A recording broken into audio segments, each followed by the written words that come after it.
ladies. Good morning.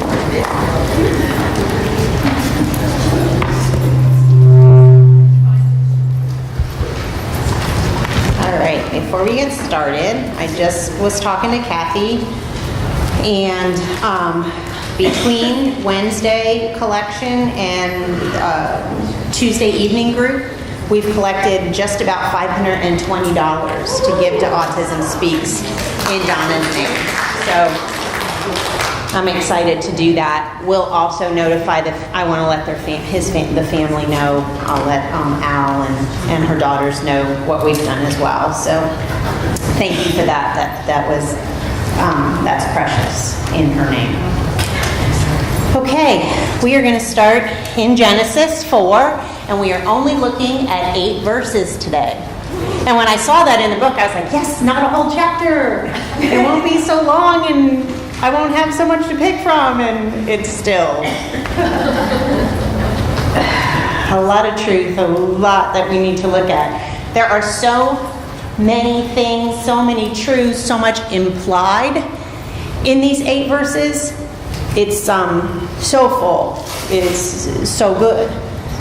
Yet the story is so bad. I listened to a sermon as I prepared by Pastor Ray Stedman. I mentioned his name a lot. He was a pastor out at Peninsula Bible Church in California. And I listened to sermons. They range anywhere from the 1960s all the way up into the 80s. And I listened to a sermon from 1967. And it was on these verses, these same 8 verses. He spoke of hate, he spoke of war, he spoke of bloodshed that existed at that time. It was about 50 years ago. It was a time of Vietnam happening. The fear of nuclear war within a 3 to 5 year period. Just so much just devastation and destruction and hate and killing and bloodshed. And then you look at today's world. And we see the same thing, it just might look a little different. But the key to this whole dilemma lies in the story of these 2 brothers, Cain and Abel, that we're going to look at today. So I'm going to go ahead and read these 8 verses, and then we'll go through them a little bit more in detail. So chapter 4, verse 1. Adam lay with his wife Eve, and she became pregnant and gave birth to Cain. She said, "With the help of the Lord, I have brought forth a man." Later she gave birth to his brother Abel. Now Abel kept flocks, and Cain worked the soil. In the course of time, Cain brought some of the fruits of the soil as an offering to the Lord, but Abel brought fat portions from some of the firstborn of his flock. The Lord looked with favor on Abel and his offering, but on Cain and his offering he did not look with favor. So Cain was very angry, and his face was downcast. Then the Lord said to Cain, "Why are you angry? Why is your face downcast? If you do what is right, will you not be accepted? But if you do not do what is right, sin is crouching at your door. It desires to have you, but you must master it." Verse 8, now Cain said to his brother Abel, "Let's go out to the field." And while they were in the field, Cain attacked his brother Abel and killed him. May God add his blessing to the reading of his word. So these 8 verses, they're very condensed. It's a very condensed account. It covers years. It comes from their birth all the way to the time when they were men. Could be 30 to 40 years, could even be 100 years, we don't know. But these brothers, for the most part, in this account are men. And the story here focuses on 3 main matters. First was the naming of the boys. Remember, in this time, it's very significant, the names that are given. Second was the offering that each presented.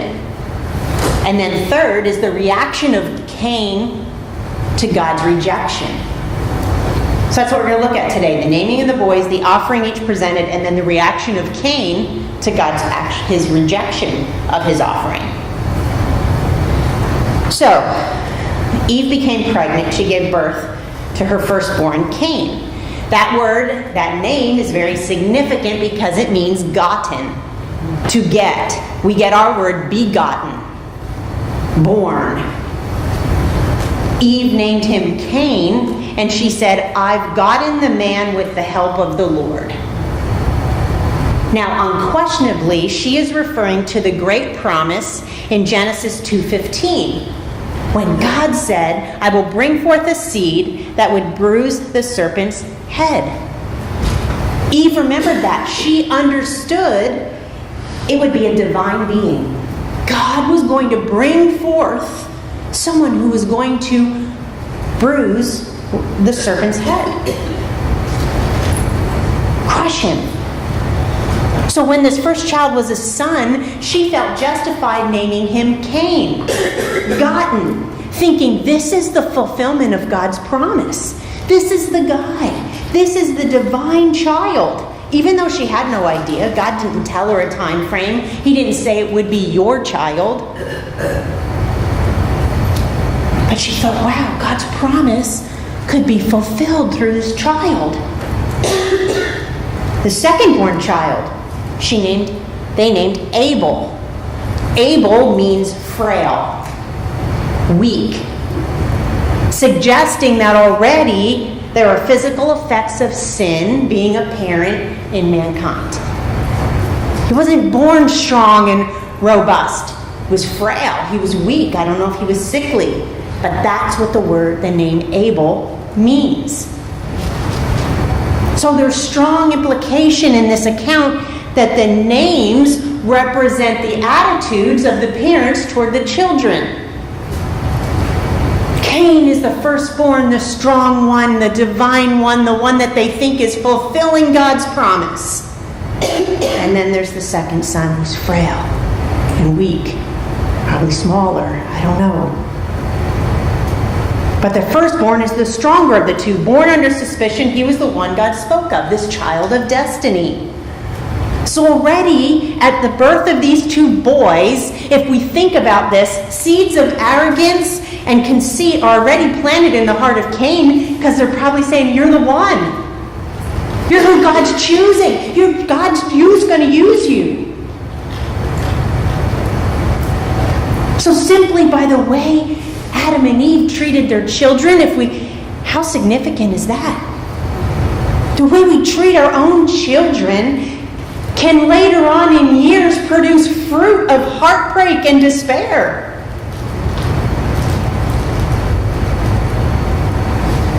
And it's not the neglected, it's not that weaker child that suffered the most here. It was the firstborn strong one.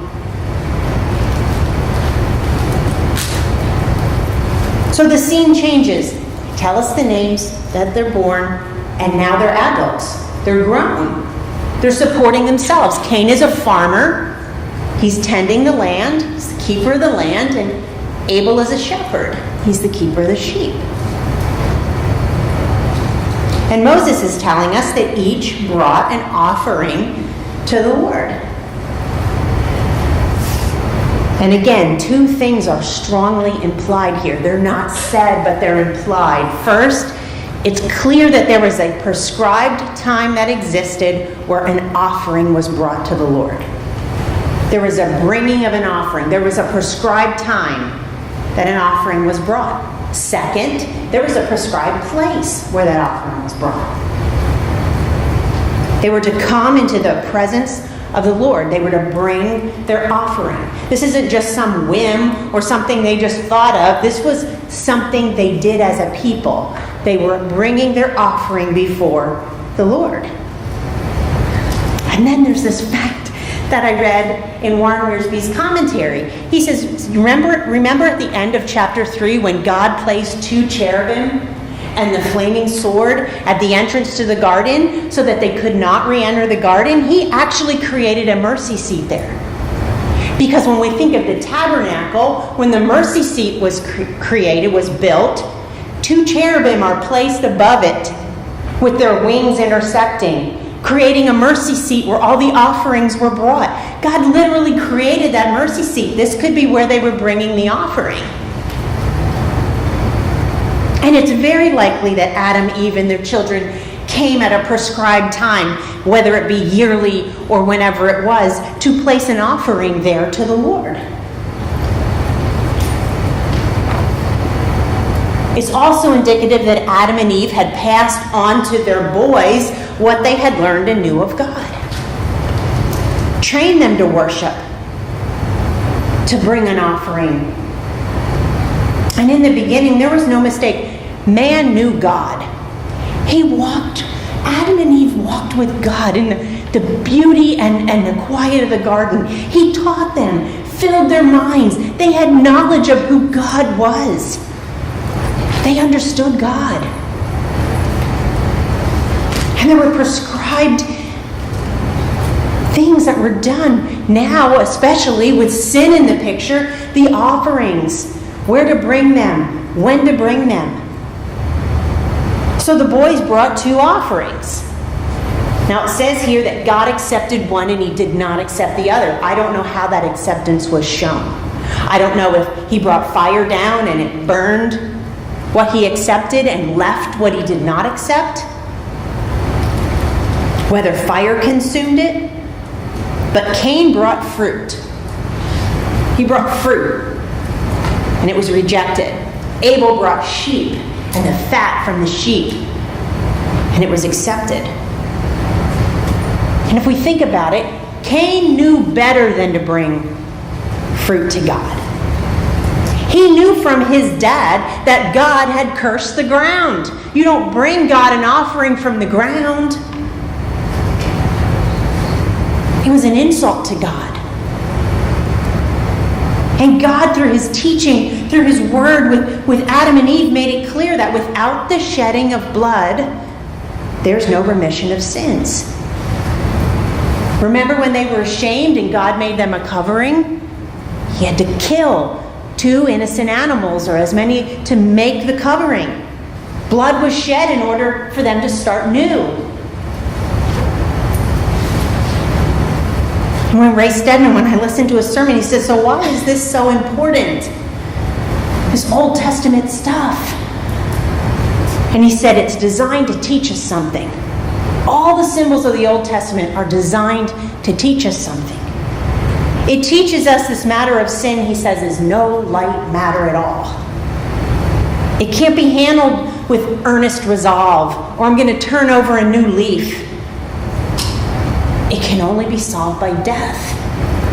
And that explains the cross. That's why Jesus had to come and die. So these offerings were placed before God. And if the fire did come to consume them, if you think about it, when the smoke cleared, Abel's offering was gone.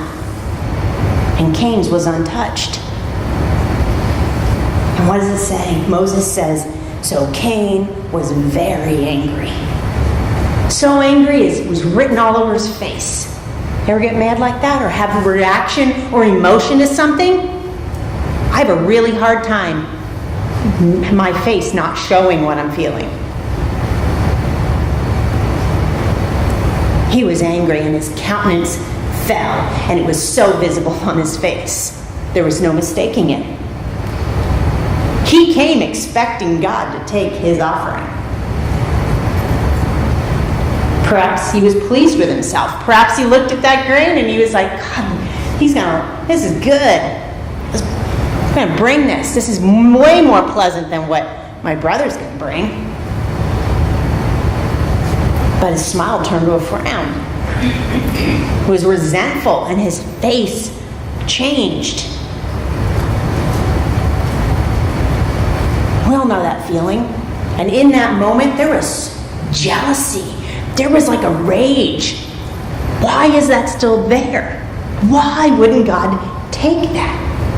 Why is my brother accepted and I'm not? In the New Testament, 1 John 3:15, it tells us why he was angry. It says, because his own deeds were evil and his brothers were righteous. Cain was filled with anger and jealousy. And if we think about that green monster of jealousy, it's amazing sometimes what we can be jealous over, isn't it?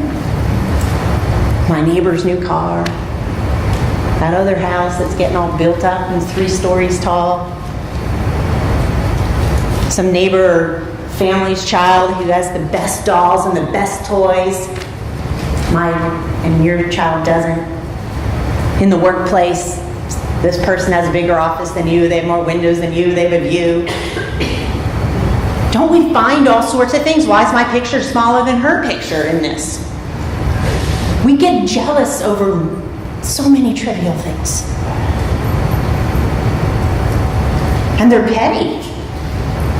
Yet they can fill us with jealousy and resentment and these feelings of envy that, left unchecked, can lead us to do things that we would never think we were capable of doing. So Cain was angry because he didn't like how God was acting. He didn't like how God reacted to his offering. What God chose. God didn't conform to what Cain thought was right. It was Cain's idea of rightness. God didn't say, bring me an offering of grain or fruit. And when God works against the grain of our own expectations, we get wounded, right? We do. We're quick to question God. Because we all want our thoughts to be God's program. When he does anything else, we get mad. We can feel betrayed. Cut short. What? And that's exactly what Cain was doing here. Almost like saying to God, how dare you not take what I brought? But in verse 6, we see God's grace. So Cain gets all angry. His face is all twisted up. And the Lord says to him, God knows. He's asking him. He's giving him an open door to make the right choice. He says to him, why are you angry? Why does your face look like that? Why is your face downcast? Ray Stedman said those are two of the best questions to ask a jealous, resentful person. What is wrong? Why are you angry like that? Why does your face look like that? He said he has had counseling of so many people who have come to him with questions, saying, why does this have to happen to me? Why should I have to go through this? And he said, I answer them the same each time. Well, why shouldn't you? It can happen to anyone. Why should you escape? Why should you assume you have a special privilege or are immune to normal trials or injustice of life? We're all told we're going to share in the sufferings of Christ. But when the suffering comes, or when that one little comes, we're like, oh, why, God? What in the world are you doing? We're so quick to question him. And it's human nature. It's okay. It's okay. I remember when Sharon was diagnosed for the 3rd time with cancer. And she shared with us, she said, girls, I haven't been talking. I've shut myself up in my house. I've been there for 2 weeks so mad at God. She goes, I told him for 2 weeks straight, just tell him every day, 24/7, how mad she is. What in the world are you doing to me again? And she said, it took me 2 weeks to get over that. And now I just said, all right, Lord, if this is what your choice, then let me use it to your glory. And she did. But we go through these, it's okay.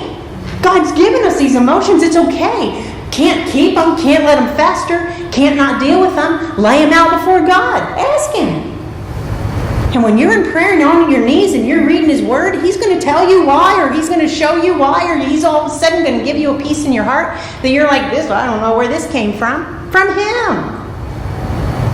Because in and of ourselves, we can't do this.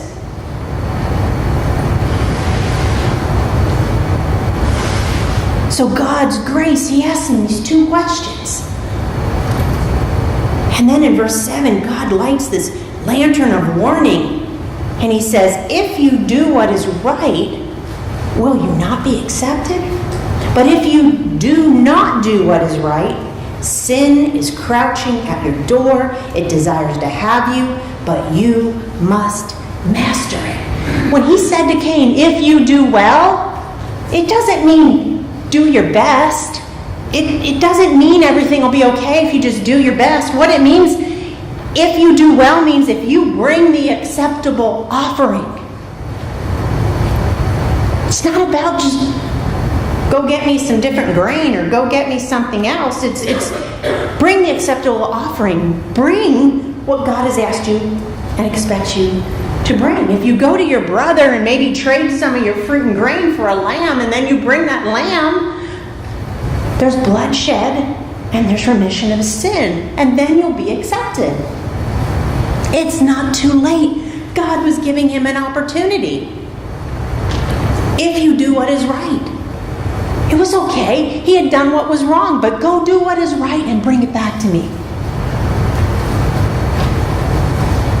God was saying, I won't judge you. He's not a respecter of person. He deals with the truth. So when we act in truth and we act in honesty and we act in obedience, God accepts that. But if not, he's saying, then look out. Then beware. Because sin is crouching at your door. If you let this moment pass, it's almost like he was saying to Cain, if you let this moment pass, after it's all been made clear, if you still refuse to bring the right offering in pride, then watch out. Sin is crouching at your door. It's like a lion. It is ready to pounce on you, devour you, destroy you. And again, this is just such a reminder, such an important note that we cannot treat jealousy or resentment or anger in our hearts lightly. It's not a light matter. It's a powerful, evil force.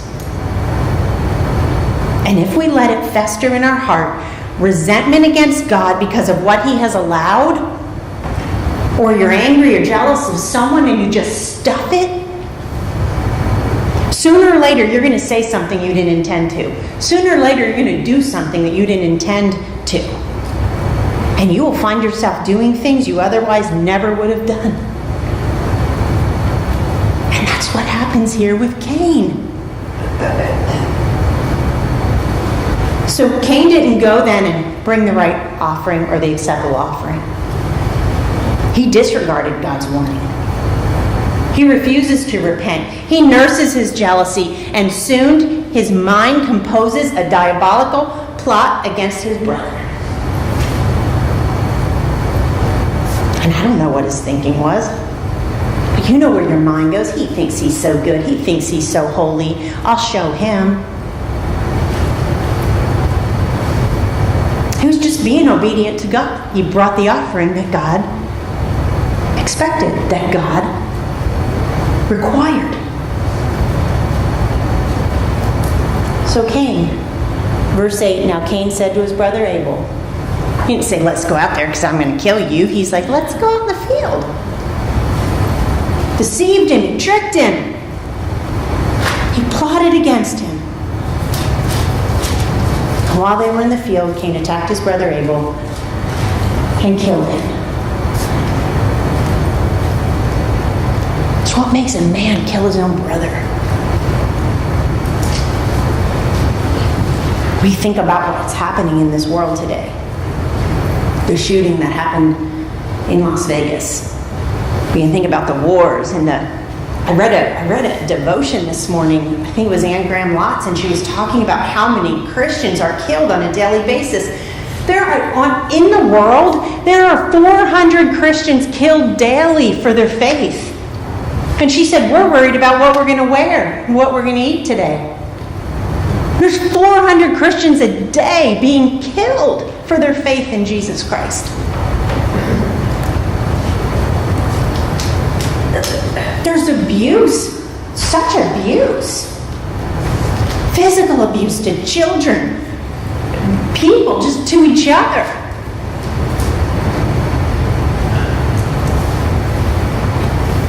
And Scripture links hate with murder. It links anger and resentment with murder. In Matthew, Jesus has a Sermon on the Mount, Matthew 5, verses 21 to 26. Jesus says, you have heard that it was said to the people long ago, do not murder, and anyone who murders will be subject to judgment. But I tell you that anyone who is angry with his brother will be subject to judgment. Again, anyone who says to his brother, Raka, that was just a very derogatory, just a mean term, is answerable to the Sanhedrin. Then he goes on, he says, verse 23, therefore, if you're offering your gift at the altar and there remember that your brother has something against you, he says, leave your gift there. Don't even bring the offering. Go fix that first with your brother. First go and be reconciled, then come and offer your gift.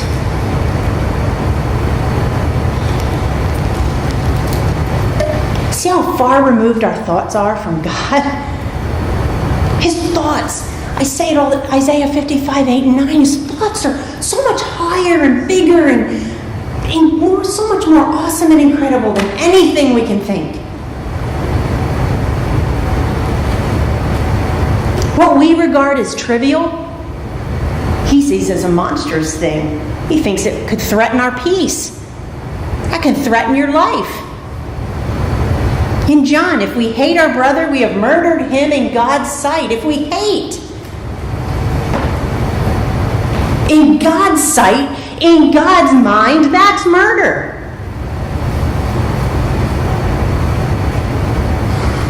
So God tried to warn Cain.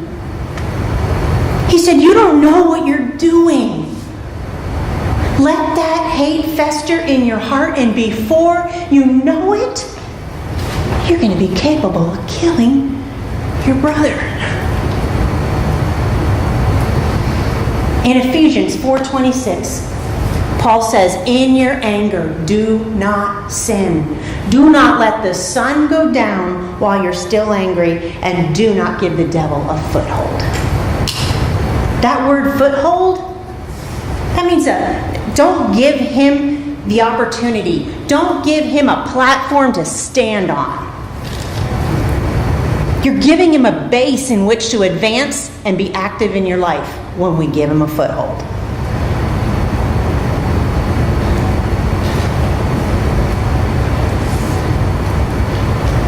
And there's no doubt, there is no doubt, we said it last, Satan is real. He is there. He is crouching at the door. He's just waiting.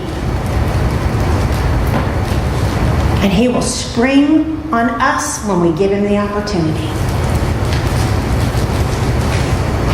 Just like Paul just said, just like our wrath lasting beyond the setting of the sun, letting it in there, letting it fester, letting it create all sorts of thoughts and resentment in your mind and in your heart. Because when we do it, we just open the door for him to grip us, to poison our life, to destroy us. All through the New Testament, the apostles, Paul, Jesus, they say, be at peace with one another. Live at peace.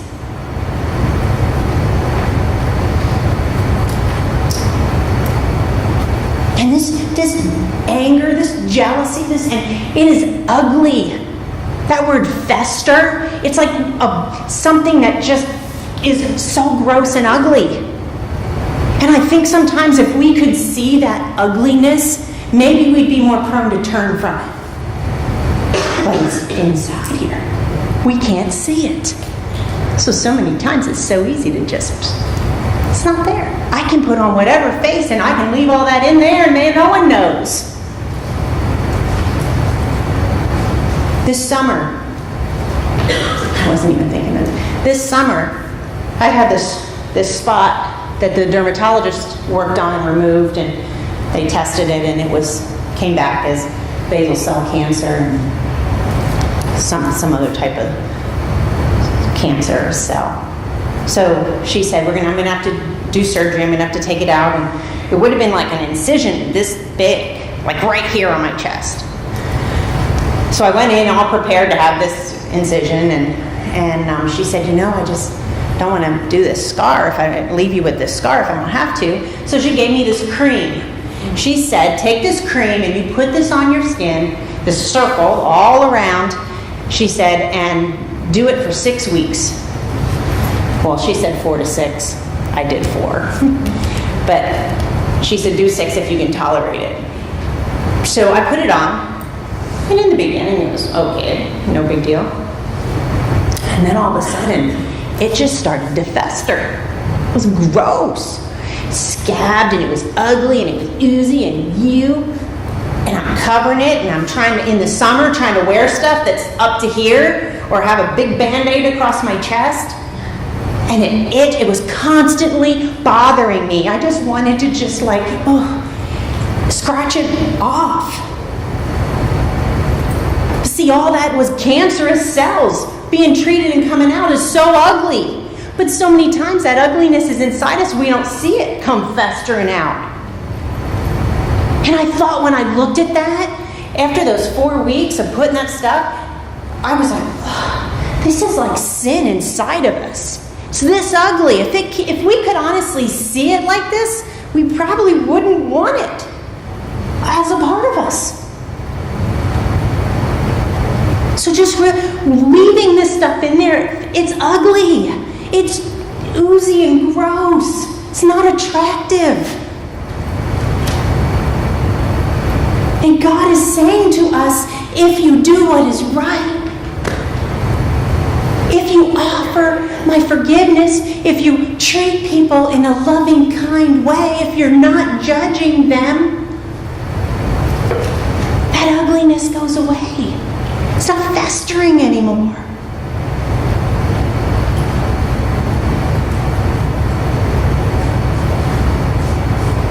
So today, there is evil and there is horror, there is ugliness in this world.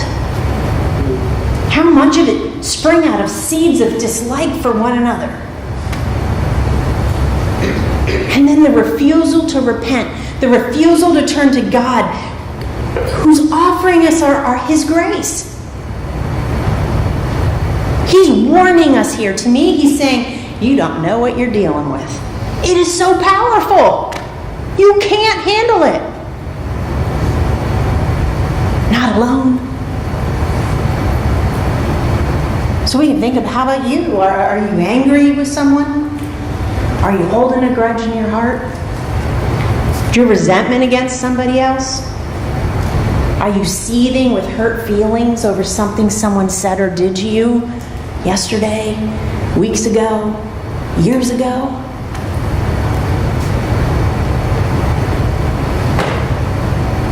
If you continue to allow it to fester, it will master you. That's what He's saying. It'll master you. Satan will have a foothold, a solid base where he can stand and advance in your life.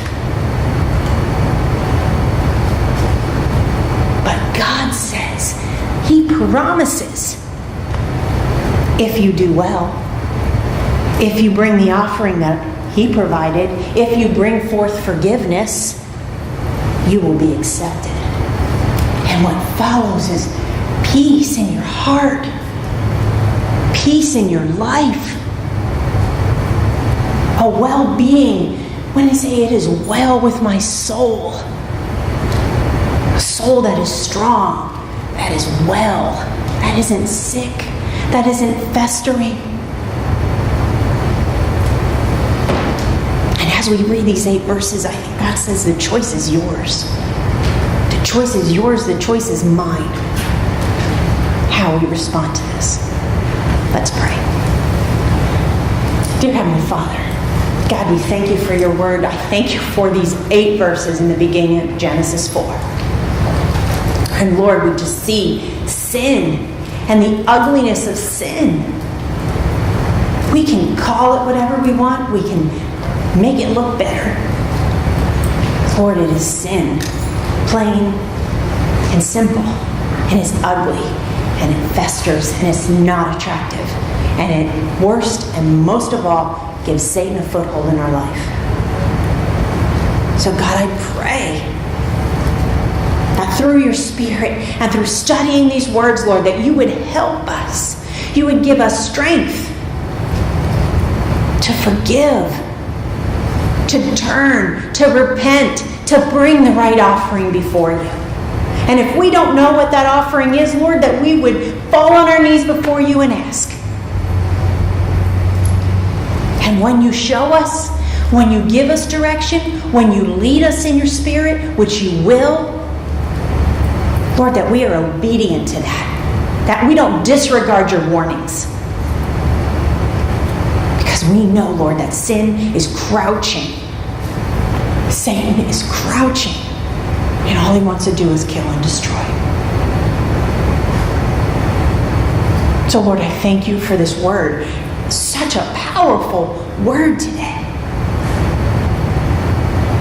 May we seek and look within our own hearts, and may you reveal to us what should not be there. And Lord, give us the strength to turn and to do what is right before you. And it's in your mighty, saving, grace-filled name that we pray. Amen.